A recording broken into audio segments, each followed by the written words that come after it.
అది బాగా తప్పులేదు తప్పులేదు నువ్వు అడిగిన తప్పులేదు నీకు అర్థమైందా మేము నవరత్నాలు ఇస్తామో నవరత్నాలు ఇచ్చాం ఎక్కడా కూడా డివిషన్ చేయలేదు అవి కాకుండా ఇంక తీసుకోం అది కాకుండా విద్యా విధానంలో మార్పులు తీసుకొచ్చాం నాడు నేడు కార్యక్రమాన్ని తీసుకొచ్చి ఎక్కడ కనివిన రైతుల్లో అభివృద్ధి చేస్తాం ఆరోగ్యానికి సంబంధించి హాస్పిటల్స్ని ఎంతవరకు దాన్ని రినోవేట్ చేస్తాము ఎన్ని మెడికల్ కాలేజీలు పెట్టాము ఎన్ని హాస్పిటల్స్ని కార్పొరేట్ హాస్పిటల్ పెట్టాము ఎంత కార్పొరేట్కి ధీటుగా హాస్పిటల్ తయారు చేస్తాము అందరికీ తెలుసు మారుమూల ట్రైబల్ ఏరియాలో కూడా ఇవాళ సామాన్యుల కిందకి రాకుండా అక్కడే వైద్యం చేసుకునే విధానం తీసుకొచ్చాం మరి ఏంటి చెప్తుంది నేను బాసు నువ్వు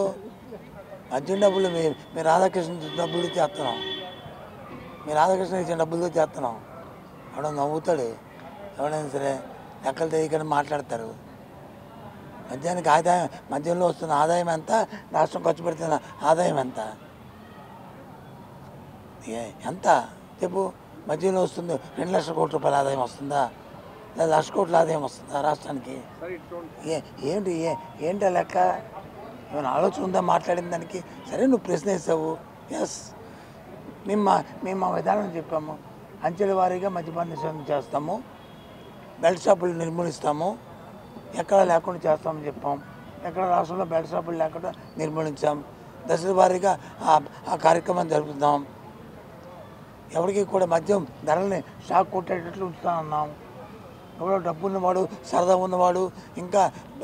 బెల్స్ ఉన్నవాడు తాగుతాడంటే సరే కానీ సామాన్యుడికి అందుబాటులో లేకుండా చేస్తా ఉన్నాం సామాన్యుడికి వచ్చి దాని దగ్గర జోలికి వెళ్ళకుండా చేస్తా ఉన్నాం వాళ్ళు పరివర్తన తేడా ప్రయత్నం చేస్తా ఉన్నాం ఆ కార్యక్రమాలు చేస్తున్నాం